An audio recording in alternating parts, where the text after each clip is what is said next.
can wish for it or you can work for it. You gotta work for greatness. If you ain't working, you should be working. Come on, let's work. These are the confessions of a workaholic. Success secrets of fearless female entrepreneurs who are obsessed with success. This episode is brought to you by The Work University.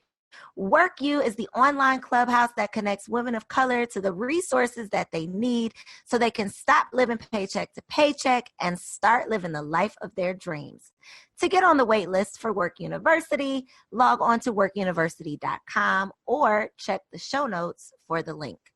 Today, we are talking to a true working woman who wears many hats as a wife, mother, entrepreneur, author, and speaker. After spending 20 years creating marketing strategies for all of our faves, from Toni Braxton to TLC to Usher and even the NBA, she now serves as an empowerment speaker and life strategist. Now, y'all, I had the pleasure of seeing her speak in real life, in action, just a few weeks ago, and she dropped so many gems in such a short time that I just had to see if I could get her to share some of this wisdom with my workaholics, and here she is. Super excited to have you, Sheri. Are you ready to confess? I am, girl. I'm laying on the couch. I got my feet up. I am ready to confess. Sheri Reily is I feel like you're going to be my therapist. I feel like you're going to be my therapist on this call. No, listen, you about to drop the gems that's going to help get our lives together. Like I said, when I saw you at the Bosspreneur breakfast, you didn't even, it wasn't even a keynote. She didn't even have slides and a PowerPoint. This was just a panel conversation. So just in having a conversation, you shared so much wisdom that I just knew I had to get you on the show. So I'm super excited to have you here. And I always like to start the show by asking what you started your career doing, because I always find it so interesting how our passions tend to lead us away from our profession. So what did you actually start your career doing? Well, the interesting thing for me is I started in my passion, but I was extremely intentional about that. I knew when I was around 14 or 15 that I wanted to work in the entertainment industry, but being very transparent, there was no quote unquote entertainment industry in any capacity the way it looks now. Like when I was saying I wanted to work in entertainment, you had record companies in New York and record companies in LA. So for me, it really was God's hands, because I didn't know what it looked like. There was no industry. I didn't know how to do it. I'm from a small town in Kentucky, but I had this driving desire. And so the interesting thing is at 18, 19, I was very clear with what I wanted to do. It was when I started, late 40s is when I was like, I don't have a clue now, which is a whole nother story. But I started in my passion, which was my first position in the entertainment industry was working part-time for the late, great Gerald Levert, doing the marketing for him and his stable of artists. And after 3 years working there, I then interviewed and got the position of doing marketing at LaFace Records. So you mentioned this a little bit on the panel. You talked about knowing back then what you wanted to do, but how now what you're doing is not necessarily what you envisioned yourself doing, but you're living out your purpose in a different way. So what did you envision yourself doing? So 20 years ago, you knew you wanted to be in the industry doing marketing. Did you see yourself being like a label executive? What did you say, okay, 20 years from now, this is where I see myself sitting in comparison to reality? Yeah, where I saw myself is where Sylvia Rohn is sitting now. The number one female in the entertainment industry. She is chairman and CEO of a record label. And when I started my career, that was my path. I just knew I would always be in entertainment. I knew I would be a top level executive, C-suite level executive in the entertainment industry. And I knew I would actually have another business in addition to that. So I knew entrepreneurship would somewhere fit in there, but I thought it would just be kind of the side support. nowhere did I think it would be my primary. I only saw myself running a record label or running a top-tiered entertainment company. And kind of being the driving force behind other people. But how I see it from the outside looking in is that you have become the brand. Like, you are now the artist. You're the inside and the outside. You're the, in front of the camera, and you know what's going on, in the background, because of the things you've been able to do with your, your own name, your own credentials, your own career. How did things manage to change along the way, though? Like, where did the transition come in, and how do you know when it's time to pivot? Because you talked about that too, and I think it's so important to understand that the vision that we sometimes have for ourselves, it may be great and it may be grand, but the vision that God has for us is always just so much more perfect than what we could even picture for ourselves. So I think that it's just important to talk about that pivot and how you even knew or continue to know when it is time to transition or pivot in your purpose. Yeah. And the first part of your question, being very transparent with my confession, I honestly had a rough time with the transition from me being the person behind the talent to me actually being the talent. That was a tough, and I say tough transition because it took me so long to really recognize, oh, Sheri, you're now the talent. Because I would show up when I first started speaking. I would literally walk in and I would still have my marketing hat on. So I'm looking at, okay, is the screen straight? Are the chairs straight? Is everything? And I would walk in and people would be expecting me, the speaker, but I would still walk in as the marketing person. So I would walk in like, is everything straight? Instead of the speaker going in and letting, we're sitting in the green room, getting prepared for me to go on stage. So I was still wearing both hats for so long. And it really took my husband to finally say to me, Sheri, like, you have to transition out of the behind the scenes and the talent to just the talent. And I was honestly resistant. And I was resistant because I really didn't recognize that it does take a different mindset to really own that. But it was such a benefit for me, and it has been a benefit that I can see both sides. So fast forward now, as you said, the talent, I have a different sensibility with my team. I have a different sensibility with my agent. I have a different sensibility with the professionals that now work with me, because I've been in their seat my entire career. I was the marketing person, the branding person. And so when we have those business conversations with my publisher, with my agent, there's a higher level of respect because I speak their language, but I also now take full ownership of the fact that I'm talent. And so there's been several pivots that I've had to take. The first pivot was when I was working at LaFace Records and realized that it was time for me to transition out. And I think I shared this on the panel. The first pivot that I had, I crashed and burned. Like, I literally crashed and burned. And that's when I realized that I was spending 100% of my time on 10% of who I was. The second pivot, I resisted. That's when I had my consulting firm, which I had for 17 years. And I was responsible for doing strategic consulting for companies like the NBA, Converse, Nike, Warner Media.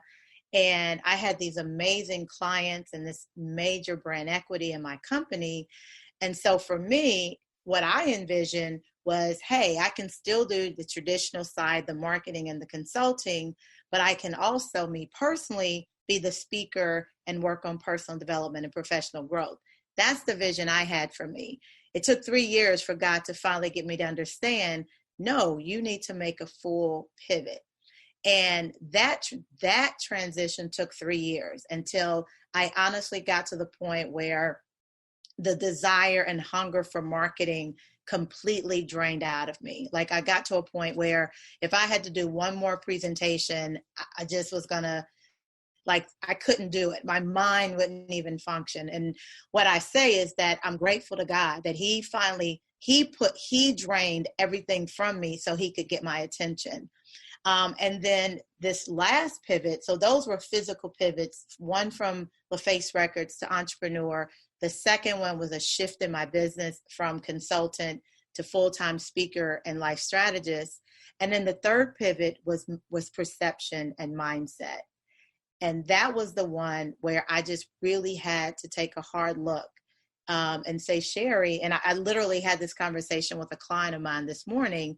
In order for her to elevate her business, it wasn't about more clients. It wasn't about increasing her revenue. It wasn't about decreasing her expenses. It was 100% about her shifting her mindset from a person who was starting a business to a person who was running $1 million business.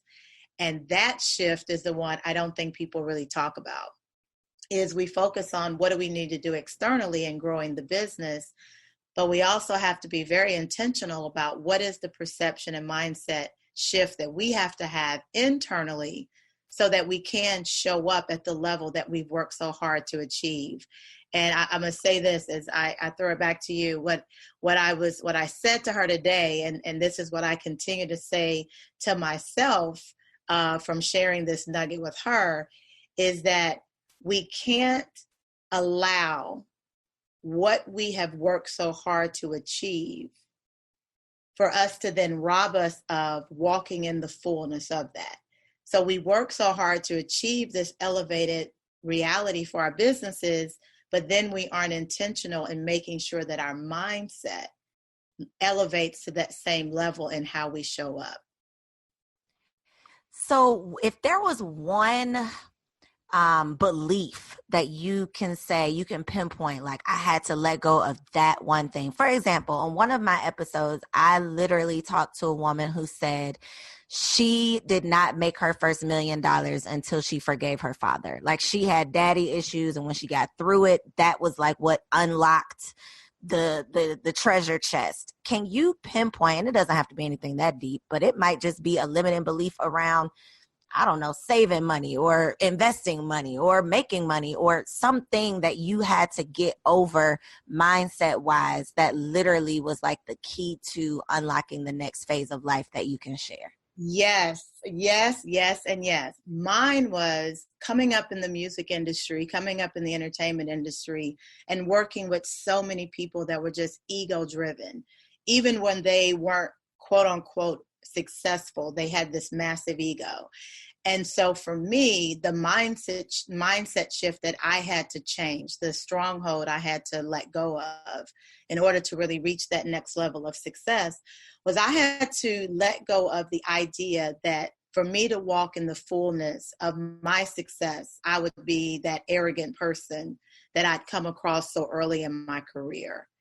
And I had to let that go, because I literally equated high-level talent, high-level individual brands, because I worked with so many celebrities and so many artists and so many executives that were, international brands that were honestly just arrogant buttholes, right? And so I had to release that mindset.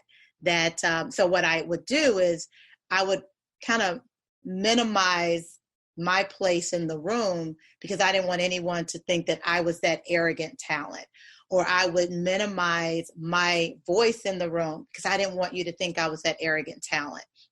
And when I finally had the shift and let that go and realize, Sheri, you could never be, I don't care what level of success you reach. I don't care what your financial achievements are. I don't care how many accolades you receive. You will never be that arrogant person, because that's not who you are. And when I finally had that hard conversation with myself in the mirror, that was the shift that fully released me to walk in the fullness of all that God had purposed for me. And my husband would say to me, Sheri, God has given you an anointing that you are covering up. And I never understood what he was saying until I really got to the core of what the issue was. And the issue was that I didn't want to come off as that arrogant, spoiled talent that I had come across so much in my career. Once I had that conversation, oh my gosh, just like the person you just referenced, it was night and day. So I love the fact that you've mentioned a couple of times how your husband has supported you through these transitions and, being your partner throughout these pivots. A lot of times the people who are closest to us get comfortable with the things that we're currently doing. And sometimes they can't accept who we're becoming, or they can't accept, when it's time for us to transition or do things differently. Did you have to deal with the doubts of other people around you when it was time to make these transitions? Like the people who were used to you being the, label record executive, or the people who are used to you being their consultant. How did you have to deal with those doubts from other people? Because a lot of the listeners are, contemplating a transition, plotting on a transition. They really are ready for that next level, but the people around them a lot of times are not going to let them go that easy. They're not ready for the level up, so they don't really want to let them go to that next level. So we're dealing with, the doubts of other people or the fears of, our family and friends. So can you relate? Did you deal? And if so, how did you deal? Yes, absolutely. From day one, when I left LaFace Records, my father thought I'd had a nervous breakdown. Like, he was like, who does that? Like, who leaves a six-figure income? Who leaves a stable company? Who does that? But I had this dream. And, as a woman of faith, I had to completely live by the word when God said, no eye has seen, no ear has heard, and no mind has conceived what I've shared with you. And so my father was my most influential voice at that time. But what I had to understand is he was someone who was a high school graduate. He worked and he retired. There was never even the reality of entrepreneurship for him. So that didn't make sense to him. I mean, years later, when I was making six figures at LaFace and when I was an entrepreneur and had a successful company, he would always say, girl, I don't know what you're doing, but you ain't asking me for money. So I guess you're okay. So he never fully understood. And then later, even recently with the transition of going from having a consulting firm to, transitioning as a full-time empowerment speaker and life strategist, there's been way more naysayers than there have been those that have supported me. Way more. What do you mean now you're doing that and you've been a consultant for all these years? And I had way more naysayers. And so what I did and what I highly work with my clients on is there are certain places in your life when you hit certain pivots that you have to be so focused on the outcome and you have to be so committed to the work that the work and the focus drowns out the voices of the naysayers. When I'm working with my clients and their mothers, their husbands, their friends, their family, those people that have been their support system do not see the vision. They don't understand why they're leaving that job. They don't understand why they're starting that business. I tell them, don't get caught up in what their words are. Stay so committed to the work, stay so committed to the vision that your outcome will allow them to see why you're making this decision. Because the one thing I'm convinced of is I can't convince you of anything. And so it may take you a month, 5 months, it may take 3 or 4 years. I'm in a place now that some of the biggest naysayers on my journey are now becoming some of my biggest advocates, because they now see the work that I put into the vision that they didn't understand. And so when you get to that place, when the closest people around you are the ones who don't see the vision, don't get mad at them. Don't get upset with them. God didn't show them. And you may have to go against what they see in order for them to see what's really possible. And that's what's happened with my clients and myself, is when we do what others can't see, it shows them what's possible for them if they commit to the work and the vision the same way you did. So true. I say people are nearsighted. They can only see what's right in front of them. That vision that God has given you, that farsighted vision that, no one else can see yet. You can't get mad when people can't see it. They literally cannot see it. They can't fathom it being possible or you being able to do these things. And so, like you said, sometimes you just doing it is the encouragement that they need, that it can actually be done. And it's also funny that you mentioned, about your dad not even getting what you're doing. My mom still thinks that I'm playing on my computer.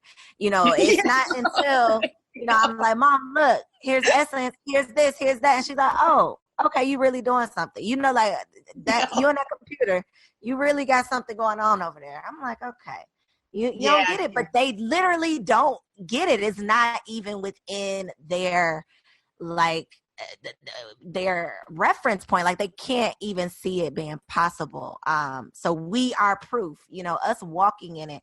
A lot of times we are the first to do it first. Nobody around us has been able to do some of the things that we're doing. So they don't get it, but you can't be discouraged by their doubt, because for as many people, as there are that don't get it, there are so many amazing people out there who get it, who are doing it, and who will help you do it too.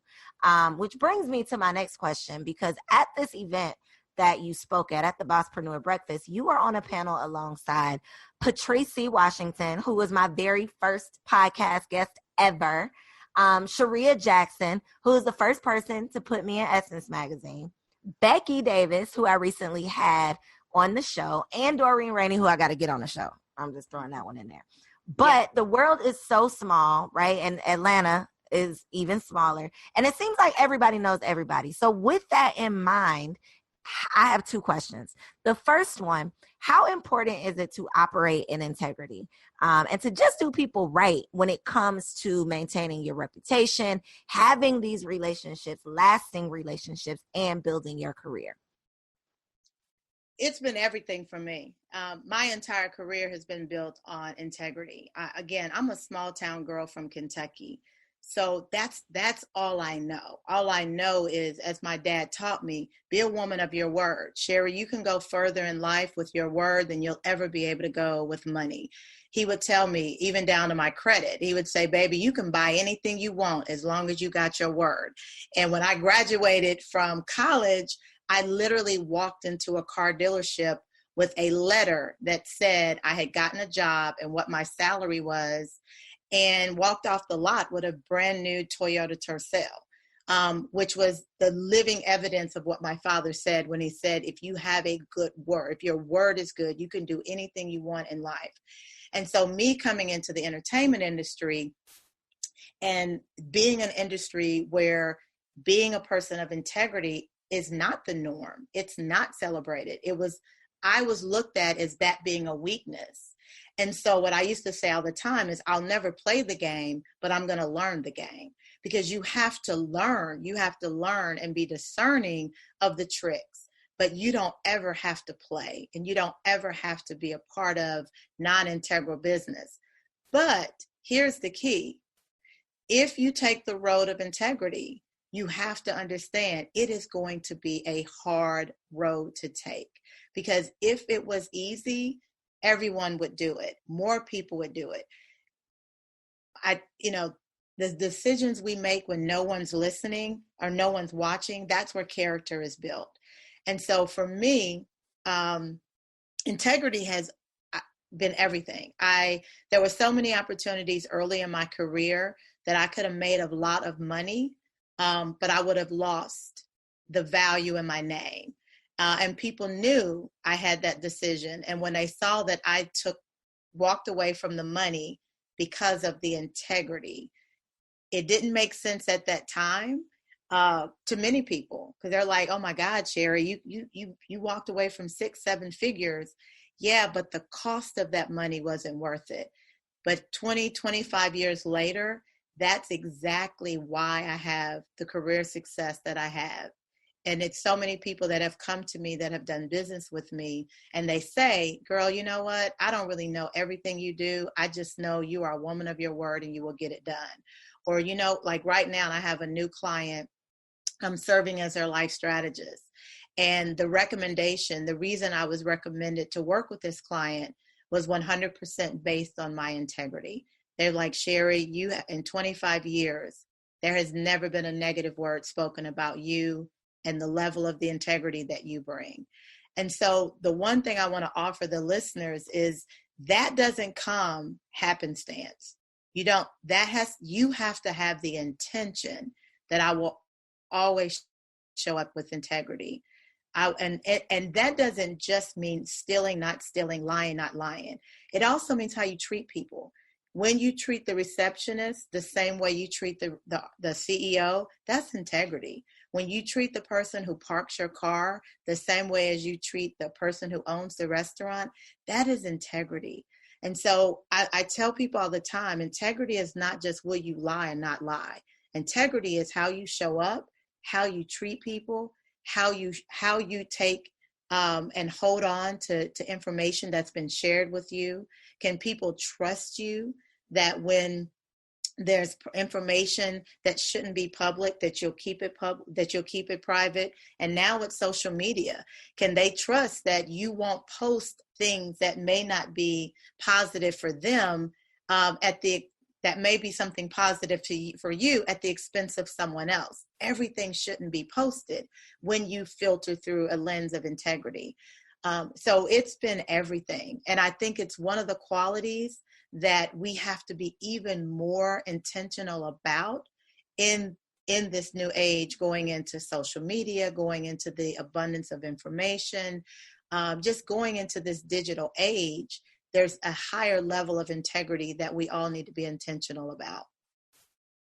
I don't have to ask the second question because you definitely answered that in terms of how relationships have served you in your career. And I love that you are literally a living example that you don't have to play the game. You don't have to sell your soul. You don't have to operate, in any way that you aren't proud of in order to secure the bag or do any of the things. You can still live a successful life, whatever your idea and definition of successful is. You can still achieve and accomplish all of those things without having to lie, cheat, steal, manipulate, or just do people wrong. I often, talk about the fact that we focus on this day and age. It's all about the to-do list, the things that you need to do, but we don't ever talk about the to-be list, like who you need to be in order to position yourself for the things that you want. Are you putting out the energy? Are you living in the spirit of the success that you say that you want to have? Because you can have a bad attitude and do bad to people and still be successful, but is that going to be sustainable? Are you going to get it and keep it, or are you just going to get it and then it's going to be gone? So I love that you aren't just saying, you can be a good person and still win. You are living proof that, that will definitely be of value to you in the long run versus the, short-term scheming. And you know what? And just to add to that, when you use this as a guide, because a lot of times people say, okay, but what does that mean? Like, what does that mean? How do I do that? What do I focus on? And what I want to share with your audience is your name is going to be talked about in rooms before you get there. What do you want that conversation to be? How do you want the conversation about your name to be in the rooms that you are not in? And that's what I hone in on. Like, I want, when people are talking about my name, if there's a corporation, I'll give you a perfect example. A colleague of mine, she's worked in this company for 30 years. And we were talking over the holidays. And she said, Sheri, we had a company event. It was a small event of about 10 people. And she's known me 30 years. But everyone in the room, some of them have known me 2 years. Some of them just met me. Some of them have known me about maybe 3 years. But at the most, 4 or 5 years.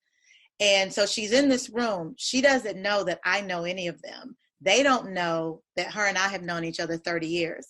And she said, Sheri, somebody mentioned your name. And she said, it was mind-boggling to me because these 10 people in this room, every last one of them were like a Sheri Reily cheerleader. Every last one of them shared their story about their interaction with you. That it was like a course. She said it was just like this cascade of, oh my God, and she was this, and she helped me with this, and she poured into me here, and she was so kind here. And that organization just called me 2 days ago to book me for this massive event and this ongoing program. That is the epitome of what all of us should do or want to do as it relates to our name. That a room that it was in a whole nother state, the conversation around my name, and then it later is going to produce fruit. It's going to produce finances. It's going to produce equity. And so if you can just really think about when you're about to make a decision, when you have choices in front of you, that decision, how will it affect the way people will talk about your name when you're not in the room? And if we use that as a guide, it would truly help us live in a space of integrity. I love that. And it's so, so true because, and I think Patrice said this on the very first episode 1, she said, there's always someone watching you that's in position to bless you. Like there's always someone that, even if it's not today, even if it's not the day that they meet you, even if it's not the day that they see you, if you make that lasting impression and if you are consistent with that, then it always seems to come back around. Just an endless number of opportunities, an abundance of, wealth, and so many different blessings can come from being a woman of your word and just having that integrity. One thing that I really, really love and admire about you is your advocacy for Black love. I love that you are such an example of wearing so many hats, but doing it so gracefully. And I love that, you are living, breathing example of that for your daughter, along with all of the single ladies and even married ladies that might be listening. So if there was one piece of advice that you could share with your daughter that could possibly help a single woman or a woman who just wants to strengthen her relationship, what would that advice be? It would be probably a 2-part. And the first part would be, and I know this sounds cliche, but it's so true. And it's still, even though it's cliche, so many of us still don't do it. And that is, do the hard work to genuinely be in love with yourself. Do the hard work to genuinely own your own confidence. Do the hard work to truly value who you are. Do the hard work that you can sit just as comfortably by yourself in a restaurant as you can with a man across the table, as you can with a group of your friends. Do that work. And when you do that work, you absolutely become a magnet, not just for a man to be attracted to you, but you genuinely become a magnet for all positive things that will come to you, and you'll be a repellent for all things negative. Because when a man or a person sees you send off an energy that says, I'm broken, I'm pissed off, I'm mad at the world, it's your fault, I'm a victim, why don't they do better by me, who's going to fix this, I deserve this, I'm worthy of this. When you send off that energy, it's going to bring people that see you're broken, see that they can take advantage of you, whether it's a relationship or whether it's business. So when you focus on how you're going to love you, value you, appreciate you, pour into you, stand for you, and then walk in a room with a smile. There's so many women that just have this frown on their face and they don't even know it. Like they're just walking around with this perpetual frown. Just walking into a room and being intentional about having a smile on your face and owning that smile so that the smile that you have on the inside can begin to radiate the smile that you feel on the inside about yourself. And then when you move into that phase as a woman that's dating or already married, 2 things. In that place of fully owning yourself and appreciating yourself, then when you get into a marriage or into a relationship with a significant other, it's not about compromise as much as it's about alignment. And so many of us say we need to compromise, or, I'm a woman, I'm the senior VP of this. I'm not going to compromise with this. I do this. I'm not going to. Well, it's really not about compromise. It's about alignment. And when we communicate without ego, right? Communication is critical, but it's really communication without ego. When you communicate without ego, then you can work to a place of alignment. And in that place of alignment, the best advice I got was from a guy in college. And I believe I said this on the panel that you were at, is that, when his mother was a senior executive as a company, but when she pulled into that driveway and she took off her senior VP hat and she put her Mrs. Jackson hat on. And when she walked into that home, she was her husband's wife and her children's mother. And that is a very intentional mindset that I've had to learn, is that my husband and I have these equal roles that we play in making our marriage work. And those equal roles have different responsibilities. And as long as we communicate without ego and stay aligned on how those mutual roles and how we align in those consistent, ever-changing responsibilities, then we can continue to create a household where sometimes he gives more, sometimes I give more. Sometimes I take, sometimes he takes. Sometimes he's the lead, sometimes I'm the lead. But at the end of the day, if we're both honoring each other to work in our mutual strength zone, if we communicate without ego, so when it's time for him to check me, I can receive it. When it's time for me to check him, he can receive it. When we don't agree, we can agree to disagree, but it doesn't damage the love and friendship that we have. That's how you maintain not just the integrity in a husband, wife, or spouse and spouse relationship, but those are really the core principles that you can have in any dynamic or any relationship, whether it's business, personal, or professional. And so for my single sisters, love, love, love, love yourself in the deepest way. Radiate a smile on the inside and the outside. And as you get into that relationship that's moving into marriage, learn how to communicate without ego so that you and your husband can stay aligned, so that your children will then see what it is to have a healthy relationship that hopefully can withstand the hell that everybody's going to go through at some point in marriage. It is inevitable. But these are the tools that help you go through the ups and the downs together, where you can sustain and maintain healthy relationships over time. So I could basically just like drop the mic and just end the conversation right there, because that was that. We could have had a whole show about this one topic, and we're definitely. I feel like we're gonna have to continue this conversation, because just personally, and I don't know if you are aware of the brand that I had called the Single Wives Club. It was literally all about single women preparing to become wives, trying to become the best version of ourselves before even getting to that point, so that our point of attraction was, healthy relationships versus these broken situationships that are literally, a result of what we are attracting. So it's so important for me, and just like my personal life purpose in shining the light on Black love, showing that we can, have these healthy, happy relationships, and how valuable and important it is for our children to see that it's possible, so that, we can restore the family union. I got a whole heart